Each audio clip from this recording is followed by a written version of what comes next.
श्री गणेशाय नमः। श्री सीतारामाभ्यां नमः। श्री हनुमते नमः। श्री उमापते नमः। श्री गुरुवे नमः। सब संतन की जय जय। जय जय सीताराम। राधे श्याम।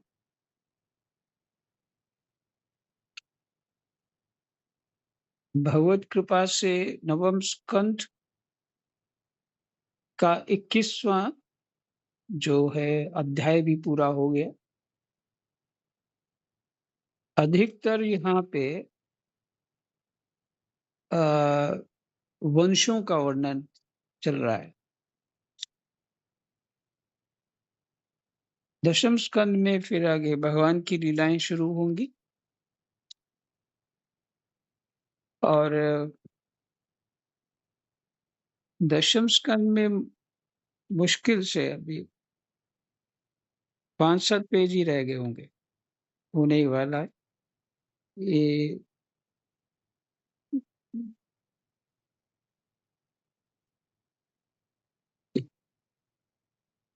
नवम स्कंद, ठीक। इसके 24 अध्याय, 22 में आज पाठ करेंगे, ठीक है। तो फिर से महाराज रंती देव की जय।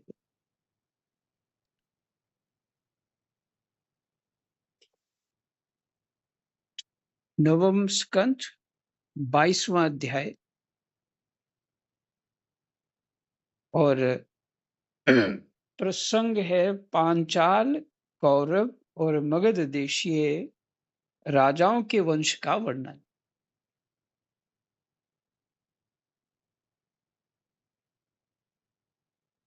चित्त में ये आ रहा है कि यदि महाभारत पड़ा होता और इस समय ये पाठ चल रहा हो ऐसे ही, तो हृदय में उतर जाती सभी बातें। हम्म?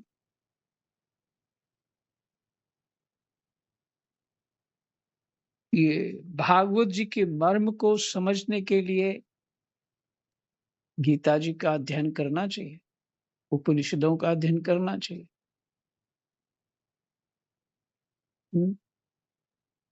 ब्रह्म सूत्र आदि वो आपके वो स्थिति नहीं है उसको समझना, लेकिन एक बार थोड़ा सा कभी गीता जी को भी अवलोकन कर लो, उपनिषदों को थोड़े थोड़ा हिंदी पाठ कर लो, तो एक सपोर्ट मिलेगा। उसकी गहराइयों पे चाहिए। पहले अगर शुरू किया होता हमने, कोई 10 साल पहले शुरू किया होता तो सबको बड़ी सुविधा होती। कोई बात नहीं, अगला जन्म भी लेंगे भजन के लिए। तो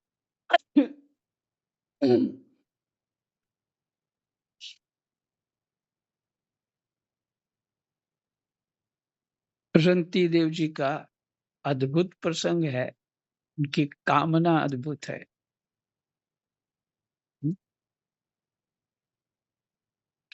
हाँ, सबको एक बात मैं बोलता हूँ साथ में, पहले कोई कोई प्रश्न चित्त में आए, कुछ भी प्रश्न आए चित्त में जो समझ नहीं आ रहा है, व्हाट्सएप पे वॉइस मैसेज कर लो। लिखने में दिक्कत होती है, वॉइस मैसेज कर लो। मैं प्रयास करूंगा पाठ के साथ साथ ही उसको उत्तर भी देना।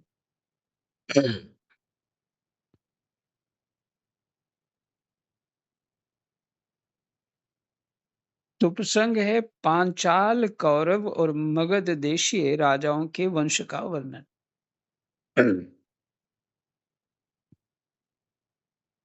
कृष्णाय वासुदेवाय हरे परमात्मने प्रणतः क्लेशनाशाय गोविन्दाय नमः।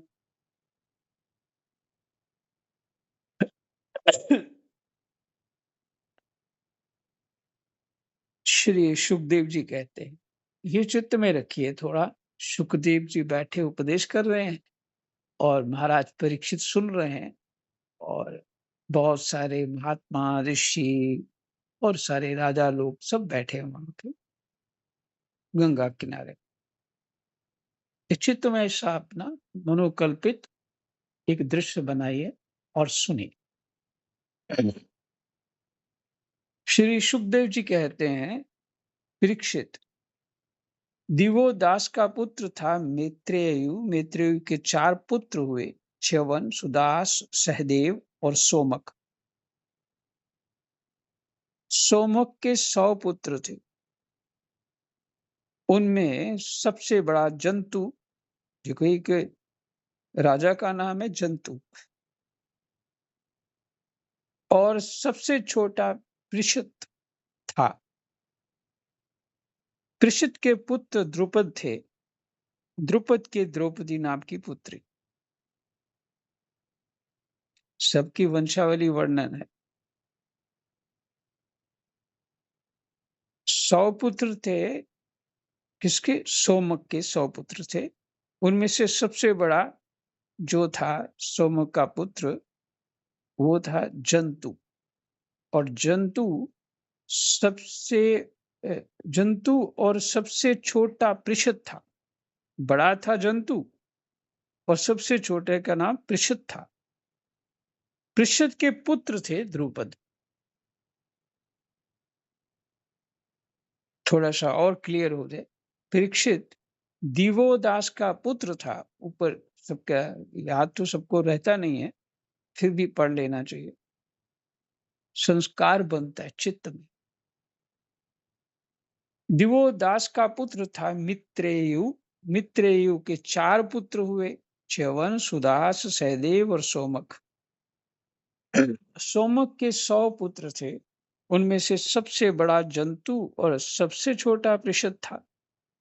पृषत के पुत्र थे द्रुपद। द्रुपद के द्रौपदी नाम की पुत्री और धृष्टद्युम्न आदि पुत्र हुए।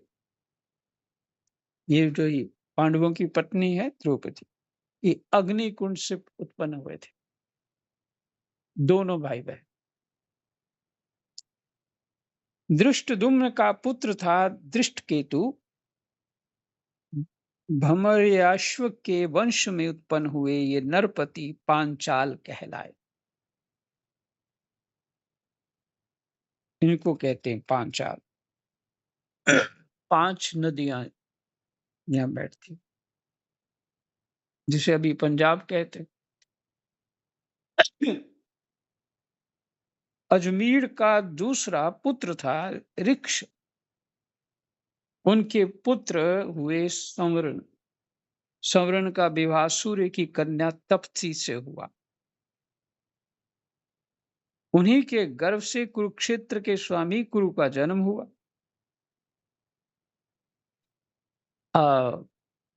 जम्मू में जो नदी बहती है, तवी नदी, उसको तप्ती नदी सूर्यपुत्री कहते हैं। ऐसा वहां के लोगों का मानना।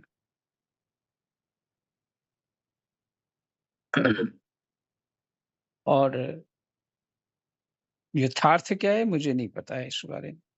उन्हीं के गर्भ से कुरुक्षेत्र के स्वामी कुरु का जन्म हुआ। कुरु के 4 पुत्र हुए, परीक्षित, सुधनवा, जहनु और निषदाश्व। सुधनवा से सुहोत्र, सुहोत्र से च्यवन, च्यवन से कृति, कृति से उपरिच नहीं उपरिचर वसु, उपरिचर वसु, और उपरिचर वसु से बृहद्रथ आदि कई पुत्र उत्पन्न हुए। उनमें बृहद्रथ, कुशाम्ब, मत्स्य, प्रत्यग्र और चेदिश आदि चेदिश देश के राजा हुए। बृहद्रथ का पुत्र था कुशाग्र। कुशाग्र का ऋषभ, ऋषभ का सत्यहित, सत्यहित का पुष्पवान, और पुष्पवान के जहू, पुष्पवान के जहू नामक पुत्र हुआ। बृहद्रथ का बृहद्रथ की दूसरी पत्नी के गर्भ से एक शरीर के 2 टुकड़े उत्पन्न हुए। अब देखिए, महाराज परीक्षित के पास समय नहीं है और जैसे हम लोगों के पास नहीं है समय। और जो भगवान सुखदेव जी महाराज हैं, वो उनको उपदेश कर रहे हैं और उपदेश में ये वंश परंपरा इतनी लंबी सुना रहे हैं। कोई तो कारण होगा, ये तो सीधा-सीधा उपदेश सुनाना चाहिए था। कि ऐसा कर लो, तुम्हारा कल्याण हो जाएगा। फिर कोई कारण होगा। और बड़े-बड़े महर्षि वेद व्यास जितने भी सप्तऋषि वो भी और भी उस समय के महापुरुष सभी विराजमान थे। लेकिन 7 दिन के अंदर निश्चित रूप से कल्याण हो जाए, ऐसा उपाय सबसे पूछा गया।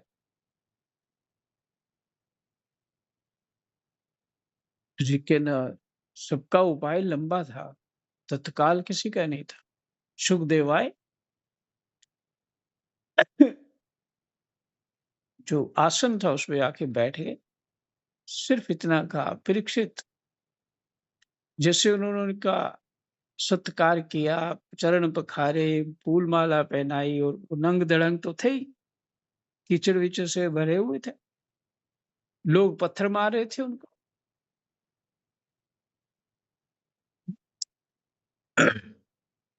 जैसी बुद्धि होगी वैसा ही महापुरुषों के प्रति हम व्यवहार करेंगे ना, इससे तो ज़्यादा कुछ हम कर नहीं सकते ना, बुद्धि वैसी है।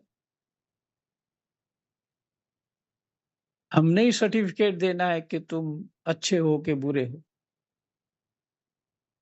तो इसलिए पत्थर क्यों नहीं मारेंगे? कीचड़ फेंका, थूका, सब। तो जब वहाँ पहुँचे, तो राजा परीक्षित उनको उसी दशा में, नंग-धड़ंग दशा में, और तो जाके उस आसन पे बैठ के जहाँ उपदेश करना था। और सबको पता लग गया सुखदेव आ गए। सब खड़े हो गए, बड़े-बड़े महर्षि। और जो आम लोग थे, जो जानते कुछ नहीं थे, वो पत्थर मार रहे थे। स्त्रियाँ केवल उसको देख रही थी कि वो बहुत सुंदर, सुडौल है, बड़ी-बड़ी आँखें हैं, बस वो अपने ढंग का देख रही थी। बच्चे-वच्चे अपना काम कर रहे थे। कोई आदमी लोग थे, वो पत्थर ही मार रहे थे कि भगाओ इसको, ये कहाँ गया, हमारी स्त्रियाँ देख रही हैं इसको। तो बच्चों का काम क्या है? वो ना उठाए, पत्थर मारा। और ऋषि लोग उठ के खड़े हो गए, उनको प्रणाम किया। परीक्षित महाराज जी ने उनको मालाएँ पहनाई, चरण धोए और मस्तक नवा करके प्रश्न किया। वो प्रश्न में, अच्छा, मैं म्यूट हो गया मेरा?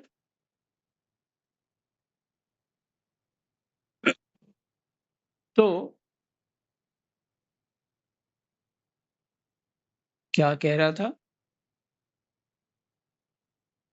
चित्तज सुखदेव जी महाराज के बारे में बता रहे थे महाराज जी। हाँ, हाँ, उनकी माला डाली, उनके चरण धुलाए तो ये कर हाँ। जो जैसा ज्ञान होता है वो वैसा करता है ना, जितनी योग्यता होती है वैसा व्यवहार करता है। तो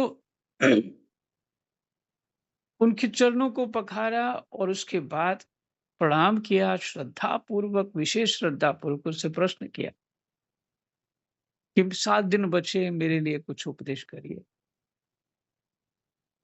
सुखदेव जी ने कहा, सुनो राजन, बस 7 दिन तक बोलते रहे।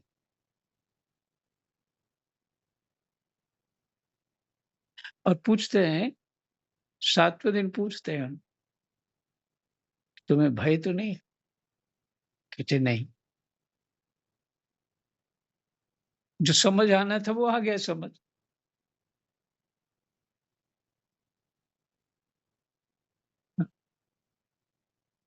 जीव अजर अमर है, ये बात मैं पहले भी आपको बता चुका। मरता नहीं, ये समस्या है।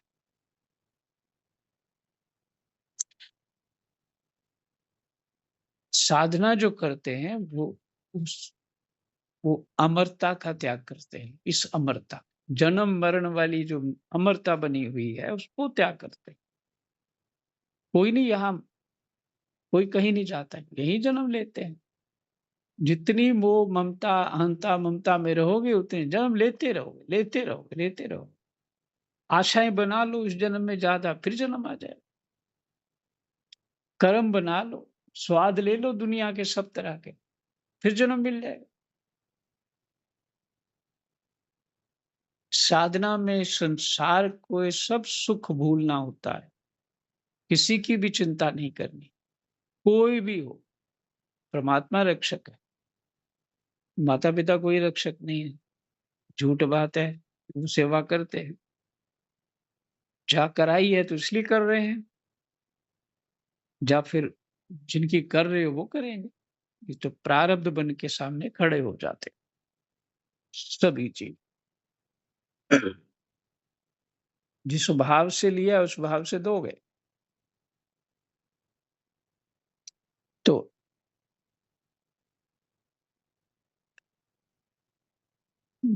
मरना चाहते हैं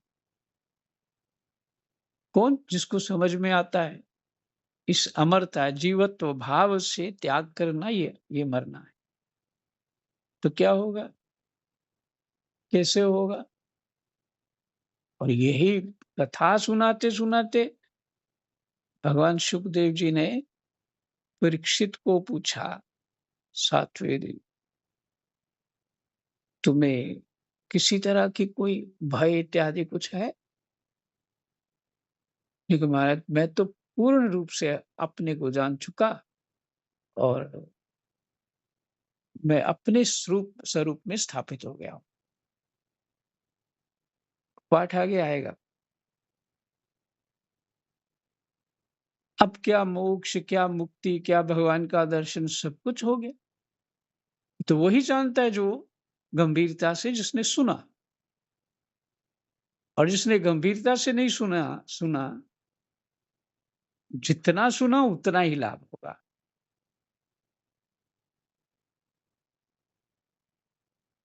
तो देखिए यहीं पे आप सब जानते हैं कि सुखदेव जी पीछे पाठ पढ़ चुके हैं आप, पीछे पाठ। और ये प्रसंग इसलिए मैंने आपको 1 महीना तो सिर्फ वो महात्म सुनाया था। उस महात्म की कृपा से आप सबके हृदय में सुनने की, भागवत सुनने की इच्छा हो गई और जानना चाहा, जिससे कल्याण हो जाता है वो हम जरूर सुने। तो चित्त में वो संस्कार बन गया महात्म से, और सभी प्रभु कृपा से सभी सुन रहे, सभी ध्यान दे रहे। तो तो देखिए इसमें ये कि मैं ये कह रहा था कि वंशों का वर्णन क्यों सुनाना था?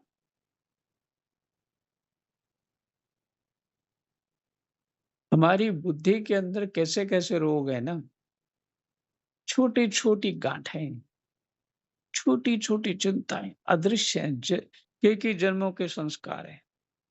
और ये जो सब आप सुन रहे हैं ना, इससे बड़ा कुछ अंदर से खुल रहा है, नष्ट हो रहा है, पर हमें ज्ञान नहीं है, हमें समझ नहीं है। तो इसके पीछे जो पढ़ते रहते हैं ना, और इसका सात्विक भाव में अपनी उस स्थिति में बन करके ना, मनोयोग से पूरे, उनको सब समझ में आता,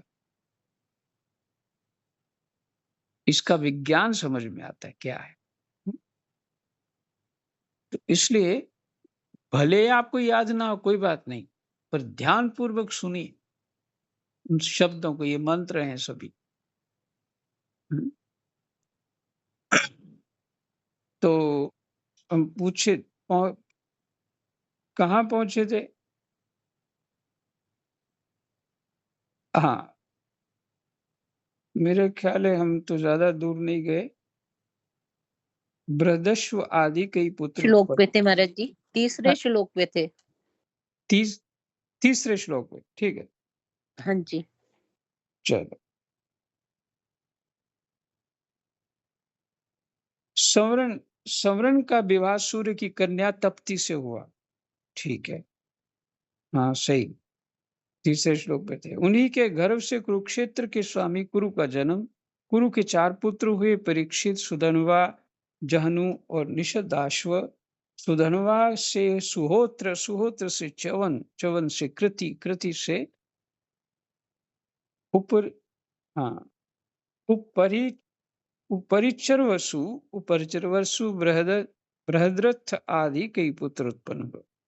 उनमें बृहद्रथ, कुशाम्ब मत्स्य, प्रत्यग्र प्रत्यग्र और चैदिप आदि चैदी देश के राजा हुए।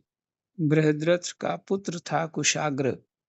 कुशाग्र का ऋषभ, ऋषभ का सत्यरहित नहीं, सत्यहित, ऋषभ का सत्यहित, सत्यहित का पुष्पवान और पुष्पवान के जहू नामक पुत्र हुआ। बृहद्रथ की दूसरी पत्नी के गर्भ से एक शरीर के 2 टुकड़े उत्पन्न हुए। यहाँ पे पहुंचे थे।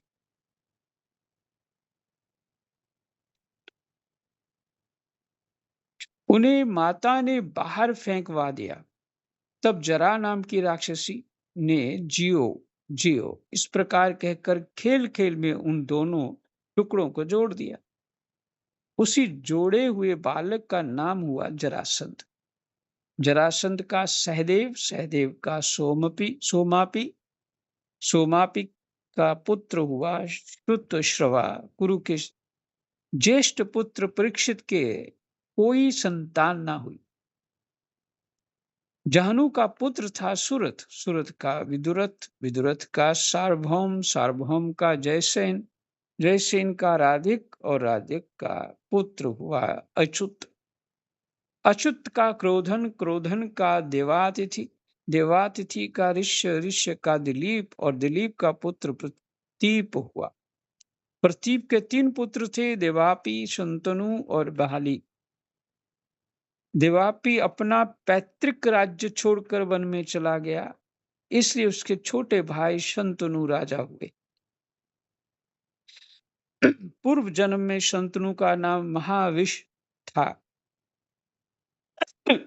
इस जन्म में भी वे अपने हाथों से जिसे छू देते थे वह बूढ़े से जवान हो जाता था, उसे परम शांति मिल जाती थी। इसी करामात के कारण उसका नाम शंतनु हुआ। एक बार शंतनु के राज्य में 12 वर्ष तक इंद्र ने वर्षा नहीं की। इस पर ब्राह्मणों ने शंतनु से कहा कि तुमने अपने बड़े भाई देवापी से पहले ही विवाह, अग्निहोत्र और राजपद को स्वीकार कर लिया, अतः तुम परिवेता हो। परिवेता का किसे कहते हैं? नीचे लिखा है, जो पुरुष अपने बड़े भाई के रहते हुए उससे पहले ही विवाह और अग्निहोत्र का संयोग करता है, उसे परिवेता जानना चाहिए और उसका बड़ा भाई परिवित्ति कहलाता है। और उसमें कुछ दोष होता होगा, बस इतना। लेकिन भजन करने पे सभी दोष निवारण हो जाते। तो वो तो भजन करने चला गया था, जिनको दोष क्यों लगे? इसी से तुम्हारे राज्य में वर्षा नहीं होती। अब यदि तुम अपने नगर और राष्ट्र की उन्नति चाहते हो तो शीघ्र से शीघ्र अपने बड़े भाई के राज्य लौटा दो। जब ब्राह्मणों ने शंतनु से इस प्रकार कहा तब उन्होंने वन में जाकर अपने बड़े भाई देवापी से राज्य स्वीकार करने का अनुरोध किया, परंतु शंतनु के मंत्री अश्मरात ने पहले से ही उनके पास कुछ ऐसे ब्राह्मण भेज दिए थे जो वेद को दूषित करने वाले वचनों से देवापी को वेद मार्ग से विचलित कर चुके थे। इसका फल ये हुआ कि देवापी वेदों के अनुसार गृहस्थाश्रम स्वीकार करने की जगह उनकी निंदा करने लगे। ऐसे ब्राह्मण भेज दिए जो उसके उल्टा पाठ पढ़ा दिया वहां जाए। ठीक है, तो क्या उन्होंने किया? गृहस्थाश्रम स्वीकार करने की जगह उनकी निंदा करने लगे, इसलिए वे राज्य के अधिकार से वंचित हो गए और तब शंतनु के राज्य में वर्षा हुई। इसका फिर से पढ़ना चाहता हूं। परंतु शंतनु के मंत्री अश्मरात ने, अच्छा मंत्री ने, पहले से ही उनके पास कुछ ऐसे ब्राह्मण भेज दिए थे जो वेद को दूषित करने वाले वचनों से देवापी को वेद मार्ग से विचलित कर चुके थे। वेद मार्ग से विचलित कर चुके थे। इसका फल ये हुआ कि देवापी वेदों के अनुसार गृहस्थाश्रम स्वीकार करने की जगह उनकी निंदा करने लगे थे, इसलिए वे राज्य के अधिकार से वंचित हो गए थे। ये अश्मरात जो मंत्री था उसकी गड़बड़ी के कारण ये हुआ था, इसलिए वो चले गए थे भजन करने। तब शंतनु के राज्य में वर्षा हुई। देवापी इस समय भी योग साधना कर रहे हैं और योगियों के प्रसिद्ध निवास स्थान कलाप ग्राम में रहते हैं। ठीक, जब कलयुग में चंद्रवंश का नाश हो जाएगा तब सतयुग के प्रारंभ में फिर उसकी स्थापना करेंगे। शंतनु के छोटे भाई बहली का पुत्र हुआ सोमदत्त। तो ये देवापी जो हैं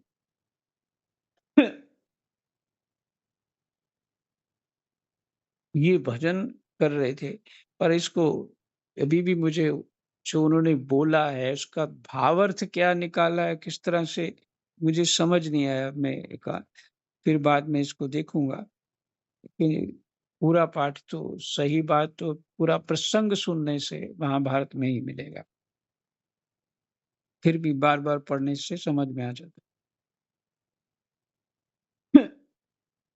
तो ये दूसरी बार श्लोक आए लाभग्राम का और देवापी का। पहले भी पीछे पाठ में आया है कि जो चंद्रवंश नष्ट हो जाएगा तो तभी इनके द्वारा फिर चलेगा। क्लाप ग्राम में रहते हैं। जब कलयुग में चंद्रवंश का नाश हो जाएगा तब सतयुग के प्रारंभ में वे फिर उसकी स्थापना करेंगे। शंतनु के छोटे भाई बहलीक का पुत्र हुआ सोमदत्त। सोमदत्त के 3 पुत्र हुए, भूरी, भूरिश्रवा और छद। ये महाभारत युद्ध में सभी योद्धा थे। शंतनु के द्वारा गंगा जी के गर्भ से नैष्ठिक ब्रह्मचारी भीष्म का जन्म हुआ।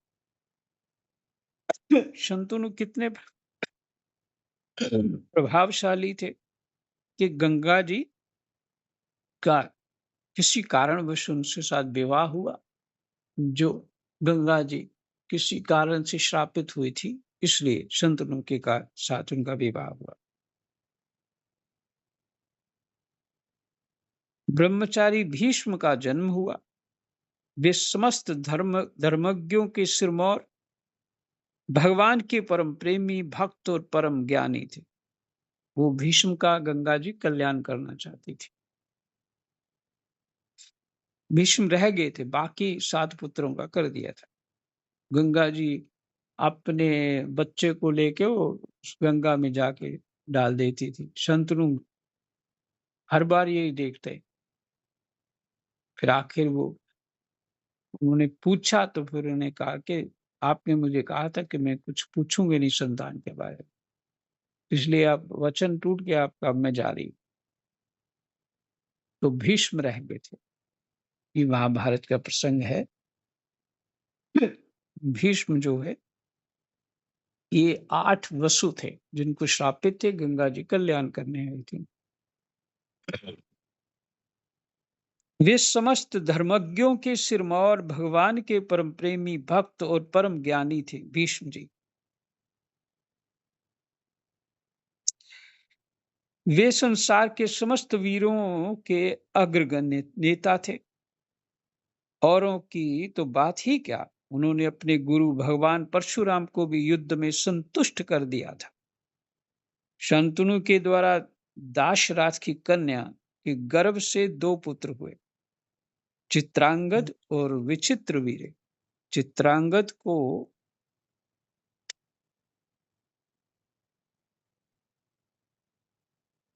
चित्रांगद नामक गंधर्व ने मार डाला। इसी दाशराज की कन्या सत्यवती से पराशर जी के द्वारा मेरे पिता भगवान के कलावतार स्वयं भगवान श्री कृष्ण द्वैपायन व्यास जी अवतीर्ण हुए थे। मेरे शब्द बोला, इसका अर्थ है कि सुखदेव भगवान बोल रहे।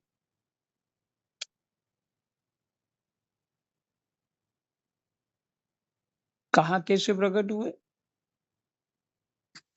इसी दाशरात, वो जो नाविक केवट होता है, दाशराज की कन्या सत्यवती से पराशर जी के द्वारा मेरे पिता भगवान कलावतार, और ये सत्यवती से मछली की दुर्गंध आती थी और पराशर जी ने कहा कि मुझे पार जाना है। और जब वो नदी में गए तो नदी में वो नाव के ऊपर उन्होंने बोला ये बात उस लड़की से, तो उन्होंने कहा तो मैं कन्या हूं और ये सब बहुत दोष है, जल के भीतर हैं, ऐसे संभव नहीं है, आप महापुरुष हैं। तो उन्होंने कहा कि तुम्हें मैं सभी बात नहीं बता सकता, तुम्हारे गर्भ से कौन उत्पन्न होगा। तो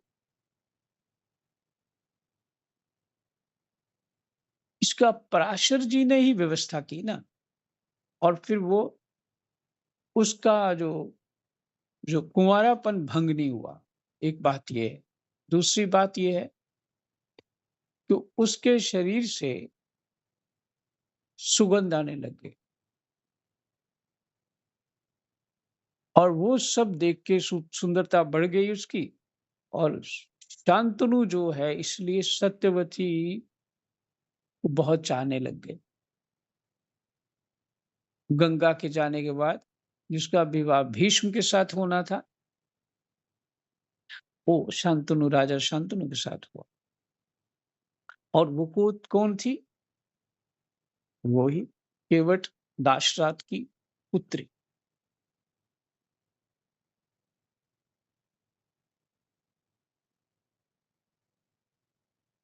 परीक्षित, मैंने उन्हीं से श्रीमद् भागवत पुराण का अध्ययन किया था। यह पुराण परम गोपनीय, अत्यंत रहस्यमय है। इसी से मेरे पिता भगवान व्यास जी ने अपने पैल आदि शिष्यों को इसका अध्ययन नहीं कराया,